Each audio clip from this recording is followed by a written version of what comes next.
Meus irmãos, recebam a paz gloriosa de nosso Senhor e Salvador Jesus Cristo.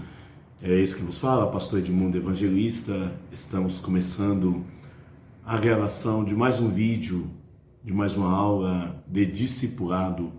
Temos como alvo levar os novos convertidos a conhecer ao Senhor Jesus como nosso único Senhor e Salvador.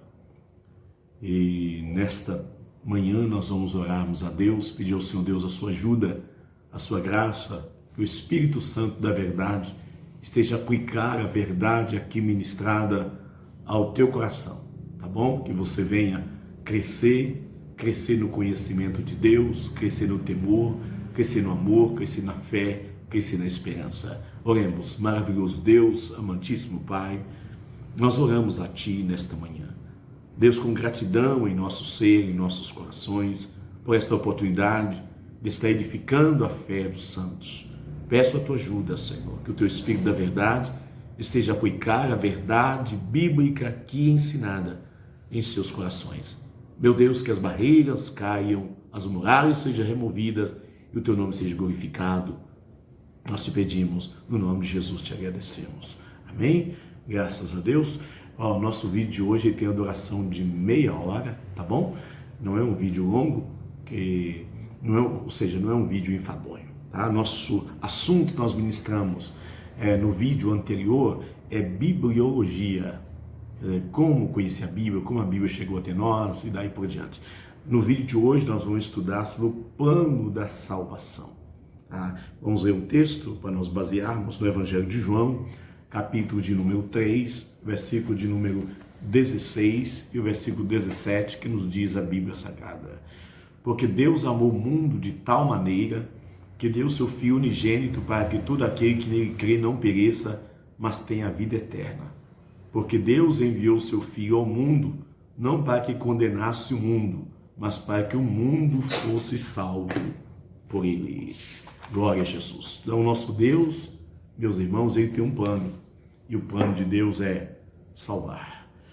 A Bíblia, ela é a palavra de Deus e por isso a sua função é nos apresentar o plano de Deus elaborado para salvar o homem. Ou seja, o seu papel é apresentar Jesus Cristo como caminho para o céu e ensinar como evitarmos o inferno.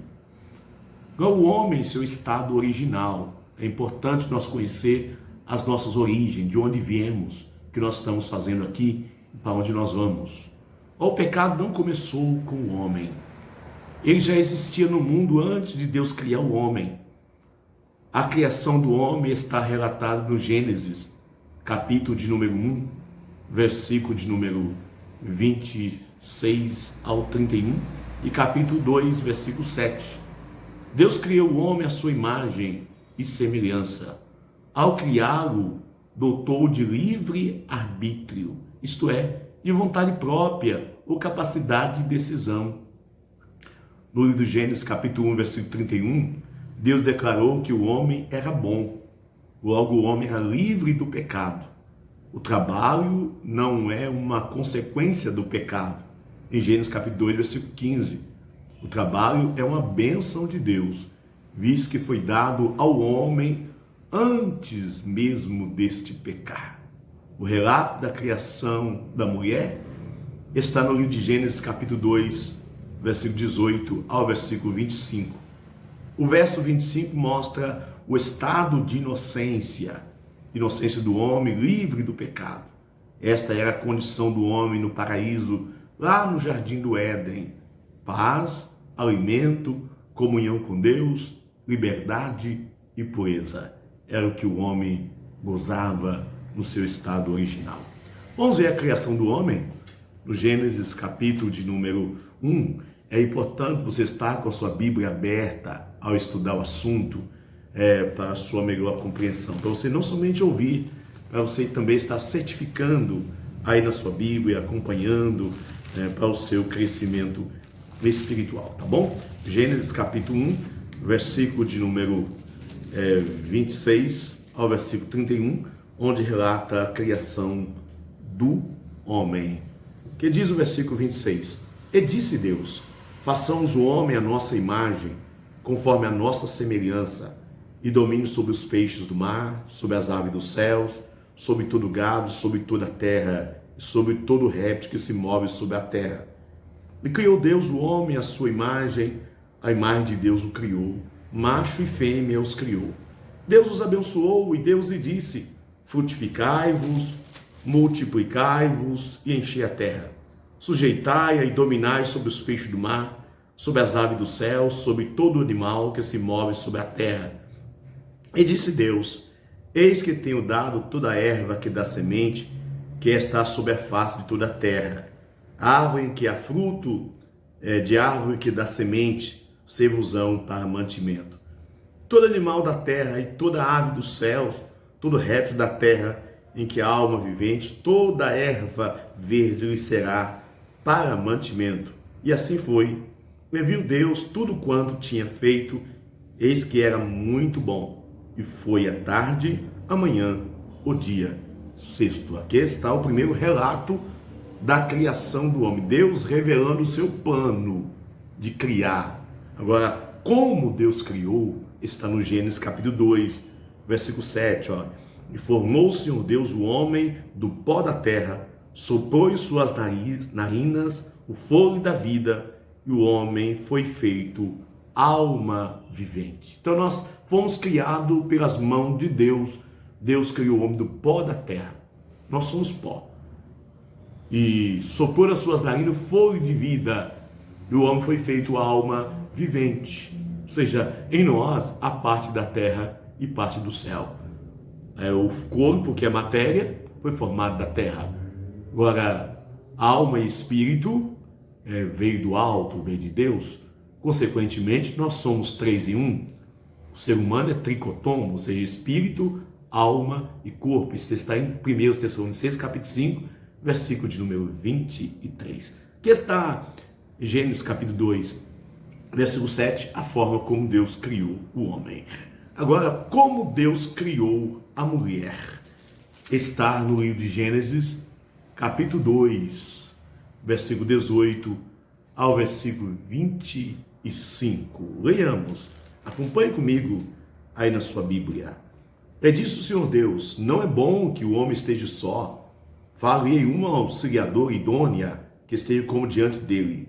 Havendo, pois, o Senhor Deus formado da terra todo animal do campo, todas as aves dos céus, trouxe-as a Adão para este ver como o chamaria. Tudo que Adão chamou a toda alma vivente, isso foi o seu nome. E Adão pôs nome a todo gado, às aves dos céus, todo animal do campo, mas para o homem não se achava adjutora que estivesse como diante dele. Então o Senhor Deus fez cair um sono pesado sobre Adão, e este adormeceu. E tomou uma das suas costelas e cerrou a carne em seu lugar. E da costela que o Senhor Deus tomou do homem, formou a mulher e trouxe a Adão. E disse a Adão: esta agora é osso dos meus ossos e carne da minha carne. Esta é a chamada varoa, porquanto do varão foi tomado. Portanto, deixará o varão seu pai, a sua mãe, e apegar-se à sua mulher, e serão ambos uma carne.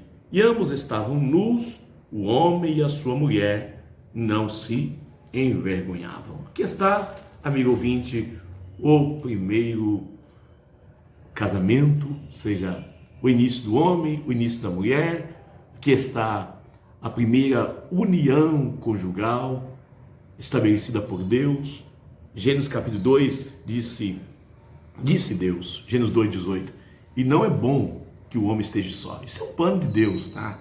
Far-lhe-ei uma auxiliadora idônea que esteja como diante dele. O Senhor Deus viu a solidão do homem, e o Senhor Deus planejou uma companheira para o homem. Então o Senhor Deus fez Adão dormir. Não sabemos quanto tempo durou esse sono. Enquanto Adão dormia, Deus estava trabalhando nele, por ele, para ele. O Senhor Deus tirou uma das suas costelas, cerrou a carne em seu lugar da costela. O Senhor Deus tirara de Adão. O Senhor Deus formou uma mulher e trouxe a Adão. Quando Adão desperta do sono, ele viu uma linda donzela diante de si, e Adão exclama no versículo 23: esta é agora ossos dos meus ossos, será chamada varoa, porque do varão foi tomado. Aí, Gênesis capítulo número 24, o Senhor Deus estabelece aqui um modelo para a família. E o Senhor Deus disse: deixará o homem pai, mãe, e unir-se à sua mulher, e serão os dois uma só carne. Entenda bem a expressão de Deus: não unir-se às suas mulheres, mas a sua mulher. Porque o casamento ele é monogamo, que é mono, um homem e uma mulher. E o casamento ele é vitalício, até que a morte os separe. E o casamento também ele é heterossexual, um homem e uma mulher. Gênesis 1, 27. E criou Deus o homem e a sua mulher, a imagem de Deus criou, macho e fêmea os criou. Então, repetindo para você, aqui está o primeiro casamento, a primeira união conjugal. Deus criou o homem, depois Deus formou a mulher a partir do homem, da costela do homem, e o Senhor Deus estabelece aqui as bases para uma família, macho e fêmea. E o casamento heterossexual, casamento monogamo, um homem e uma mulher, e o casamento vitalício até que a morte os separe. Agora, uma expressão filosófica, eu sempre utilizo ela: guarde-a para ti. O Senhor Deus formou a mulher da costela do homem. Por que Deus não formou da cabeça do homem? Para ela não ser maior do que ele. Por que então o Senhor Deus não formou da sola dos pés? Para ela não ser pisada por ele. Mas por que o Senhor Deus formou-a da costela está embaixo dos braços, que é para ser amparada por ele? Porque o Senhor Deus a formou da costela está ao lado do coração, que é para ser amada por ele. Aqui está o plano de Deus para a família. A criação do homem, a criação da mulher e a primeira união conjugal estabelecida por Deus. Agora, eu quero meditar com você sobre a entrada do pecado, do nefasto pecado no mundo. O homem foi criado sem pecado, mas não estava livre da possibilidade de pecar, pois o pecado estava presente no mundo e o homem possuía livre escolha. Escolhia o bem e o mal. Deus colocou o homem à prova e a ele coube escolher obedecer ou não a Deus. Gênesis capítulo de número 2, verso 16 e o verso de número 17, que diz: e ordenou o Senhor Deus ao homem, dizendo: de toda a árvore do jardim comerás livremente, mas da árvore da ciência do bem e do mal, dela não comerás, porque no dia em que dela comerdes, certamente morrerás. Então Deus aqui adverte sobre a possibilidade da queda, que o pecado já estava no mundo por meio de Satanás, da antiga serpente, e Deus criou o ser humano com liberdade, livre escolha. Deus não criou robôs, criou seres livres. Então o Senhor Deus aqui dá o primeiro mandamento ao homem. O Senhor Deus põe o homem à prova da obediência. Gênesis 2, versículos 16 e 17. Deus de todas as árvores do jardim podeis comer livremente, mas da árvore da ciência, do bem e do mal, que está no meio do jardim, disse Deus, dela não comerás. Então aqui estava o homem sendo provado a sua obediência ao mandamento de Deus. Se Deus quisesse, ele poderia ter evitado que o homem pecasse, mas ele não interferiu na vontade do homem, porque assim fazendo, Deus estaria anulando o seu livre-arbítrio e colocando na posição de um animal irracional. E nós não somos seres irracionais, somos seres livres, capazes de fazermos escolhas e tomarmos decisões. A narrativa da tentação e da queda do homem é apresentada em Gênesis capítulo 3, versículo 1 ao versículo de número 14. Eu quero estar lendo com você também. Ora, a serpente era mais astuta que todas as alimárias do campo que o Senhor Deus tinha feito. E esta disse à mulher: É assim que Deus disse: não comereis de toda a árvore do jardim? Disse a mulher à serpente: do fruto das árvores do jardim comeremos, mas do fruto da árvore que está no meio do jardim, disse Deus: não comereis dele, para que nem nele tocareis, para que não morrais.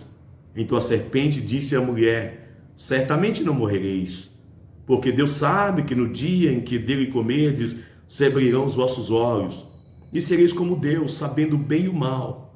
Vendo a mulher que aquela árvore era boa para se comer, agradável aos olhos, árvore desejável para dar entendimento, tomou do seu fruto e comeu, e deu também ao seu marido, e ele comeu com ela.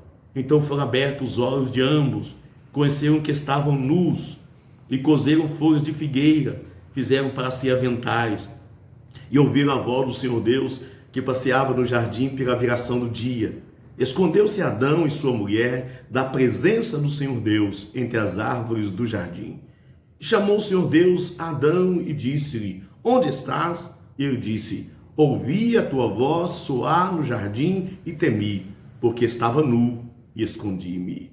E Deus disse: quem te mostrou que estava nu? Comeste tu da árvore que te ordenei que não comesse? Então disse Adão: a mulher que me deste por companheira, ela me deu da árvore e comi. E disse o Senhor Deus à mulher: por que fizeste isso? E disse a mulher: a serpente me enganou e eu comi. Então o Senhor Deus disse à serpente: quando fizeste isto, maldita serás, mais que toda besta, mais que todos os animais do campo. Sobre o teu ventre andarás, pó comerás todos os dias da tua vida. Que nós vemos a queda do homem, nós vemos o Senhor Deus indo ao encontro do homem caído, nós vemos o argumento de Adão, o argumento de Eva, o Senhor Deus argumentando com a serpente e lançando sobre ela uma maldição.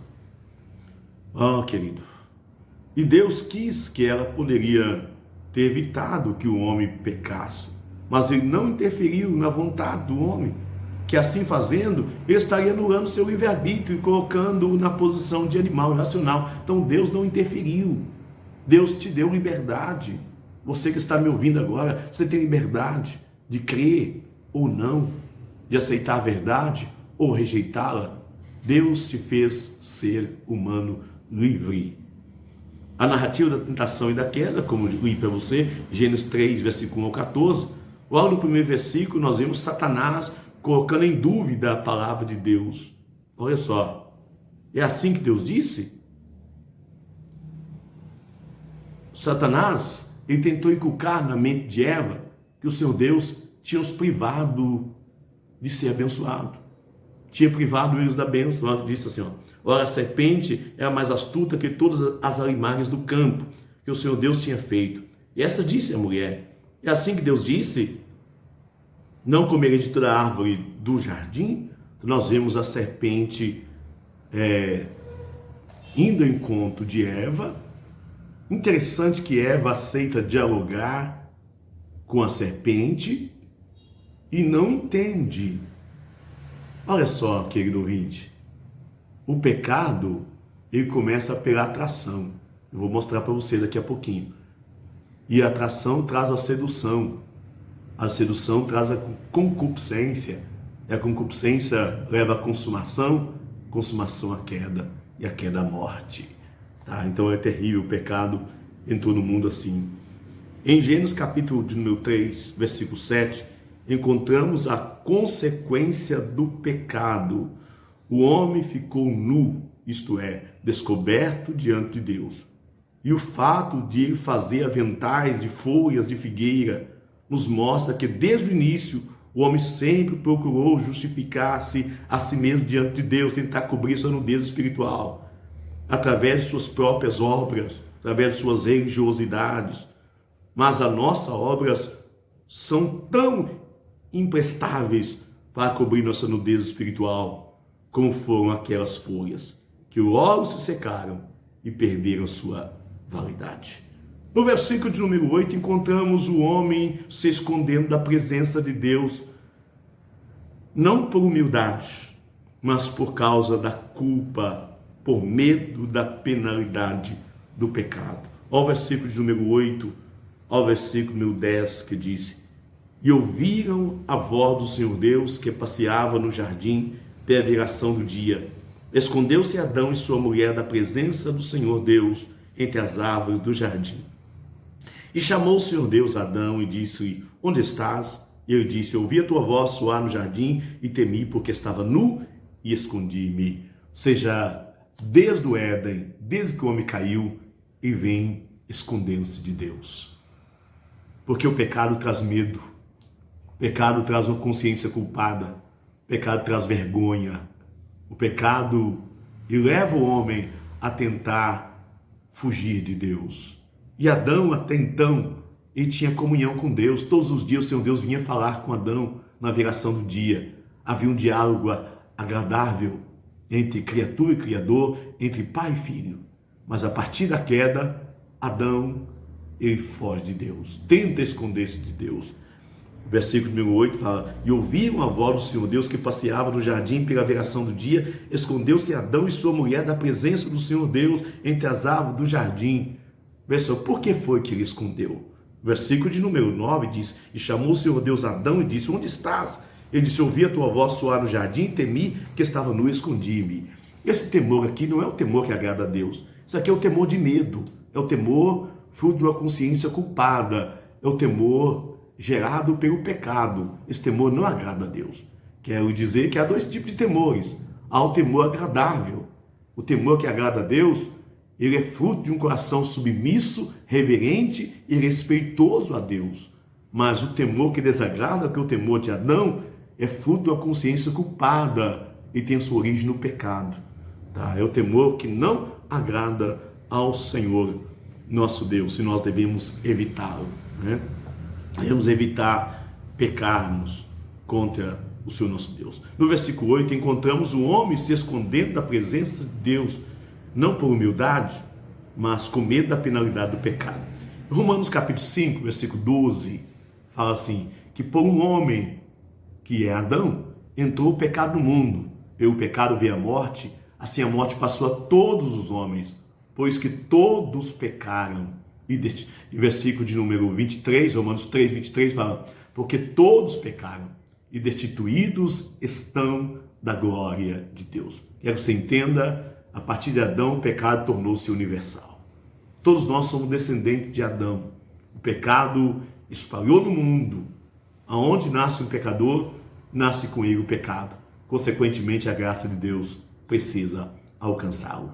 Por isso que disse João 3,16, porque Deus amou o mundo de tal maneira que deu seu Filho unigênito para que todo aquele que nele crê não pereça, mas tenha a vida eterna. Por isso que disse Paulo na epístola de Tito, capítulo 3, ou capítulo 2, versículo 11, ele diz, porque a graça de Deus se há manifestado, trazendo salvação a todos os homens. Por isso que disse Paulo em 1 Timóteo, capítulo 2, versículo 4 e 5, porque isto é bom e agradável diante de Deus nosso Salvador, que Deus quer que todos os homens se salvem e venham pleno conhecimento da verdade, porque há um só Deus e um só mediador entre os homens, entre Deus e os homens, Jesus Cristo, que se fez homem. Ele é a propiciação pelos nossos pecados, não somente pelos nossos, mas pelo do mundo inteiro. Glórias ao nome do Senhor Jesus Cristo. Olha, meus amigos, ouvintes que estão nos escutando, nós vemos no versículo 10, versículo 9 e 10, que não é o homem que busca a Deus, mas é Deus buscando o homem agora. Gênesis 3, versículo de número 9 e 10 falou, e chamou o Senhor Deus Adão e disse, onde estás? Ele disse, ouvi a tua voz soar no jardim e temi, porque estava nu e escondi-me. É Deus quem busca. Lucas capítulo 19, versículo 10, Jesus disse, hoje veio salvação a esta casa, pois este também é filho de Abraão, porque o Filho do Homem veio buscar e salvar o que se havia perdido. É Deus quem busca o homem, pois a partir da queda o homem está perdido, o homem está separado de Deus. Isaías capítulo 59, versículo 1 e 2, diz assim, porque a mão do Senhor Deus não está encolhida para que não possa salvar, também seus ouvidos não estão agravados para que não possa ouvir, mas os vossos pecados faz divisão entre vós e vosso Deus, vossa iniquidade encobre o seu rosto de vós para que não vos ouça. Então o pecado faz separação entre criatura e criador. O problema não está em Deus, o problema está no homem que está separado de Deus por causa do pecado. Ele está morto em ofensas e pecado. Então o pecado trouxe morte espiritual, o pecado trouxe morte física, o pecado trouxe morte eterna. A palavra morte quer dizer separação. O homem está separado de Deus por causa do pecado. Somente ele pode ser reconciliado com Deus por meio do próprio Deus, que provê o meio de reconciliação.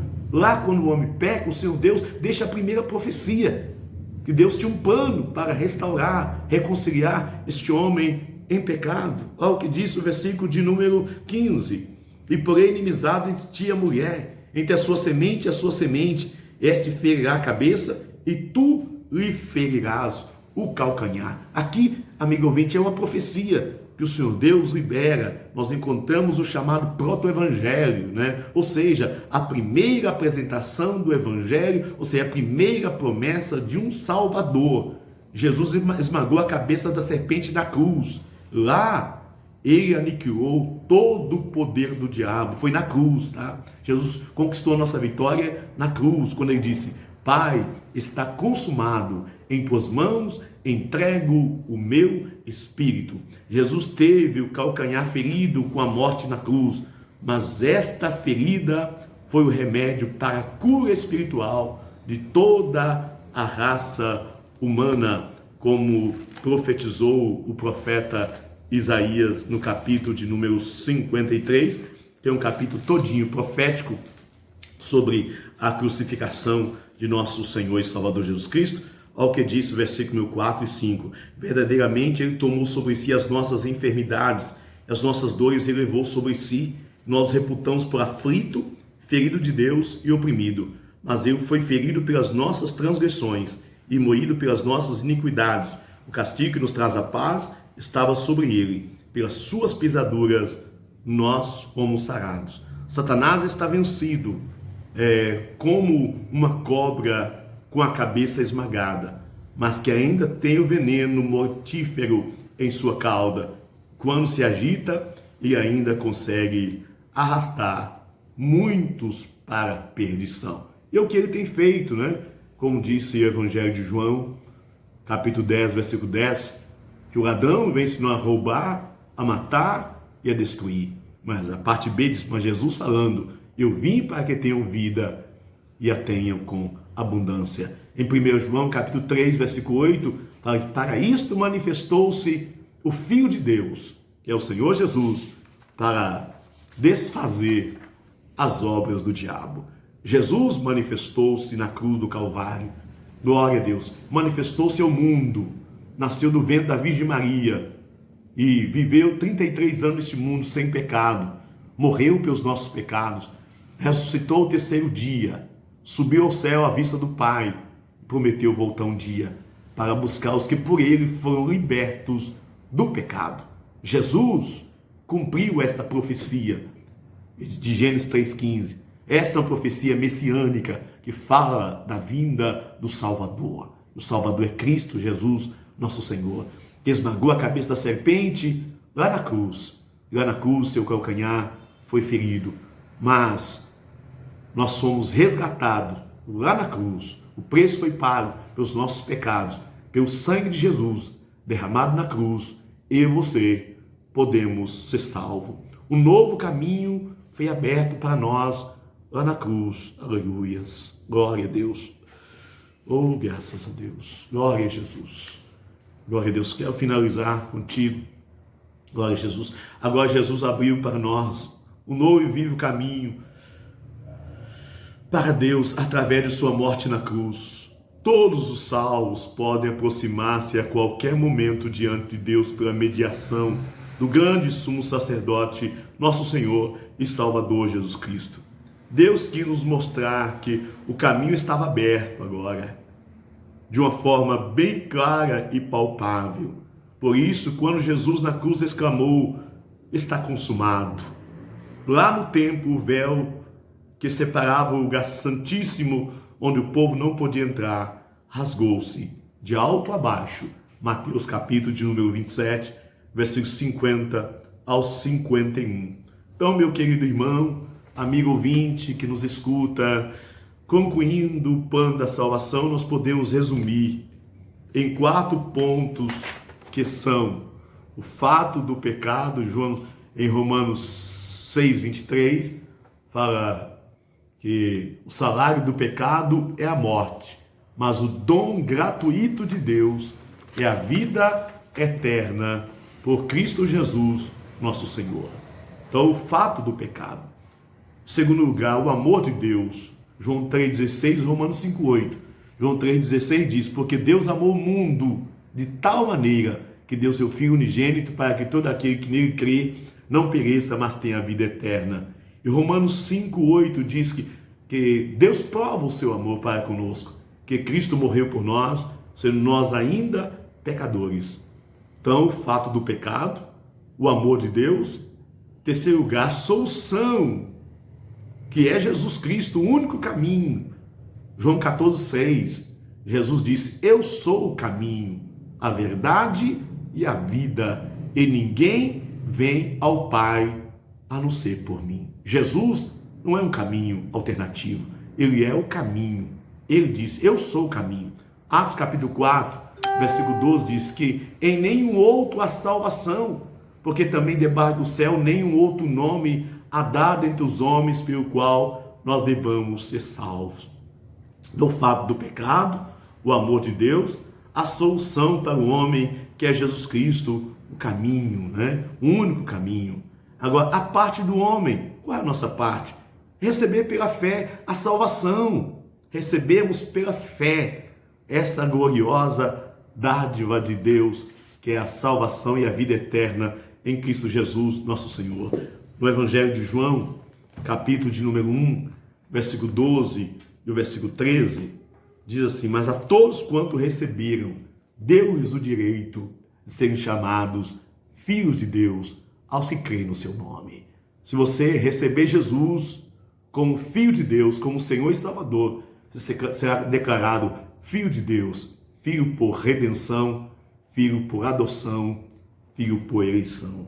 Glórias e honras ao Senhor Jesus Cristo.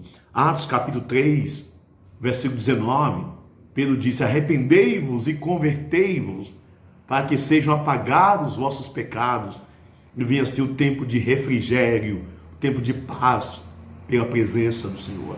Então o homem precisa crer em Jesus, ele precisa arrepender dos seus pecados, ele precisa converter-se a Deus, deixar o caminho do pecado e voltar-se para Deus, para que os seus pecados sejam perdoados e ele viva o tempo de paz, pela presença gloriosa do Senhor. Que Deus te abençoe. Eu quero orar pela tua vida. Maravilhoso Deus, amantíssimo Pai, nesta manhã, Senhor, Deus glorioso, nós oramos a Ti por cada irmão que estará assistindo esse vídeo. Deus, que esta ministração, esta aula, venha gerar salvação, enraizar a fé dos santos e dar esse crescimento espiritual para a glória do Senhor. Abençoa todos, Pai, todos, Senhor, o Teu nome seja glorificado. No nome de Jesus te agradeço. Amém? Deus te abençoe, no nome de Jesus.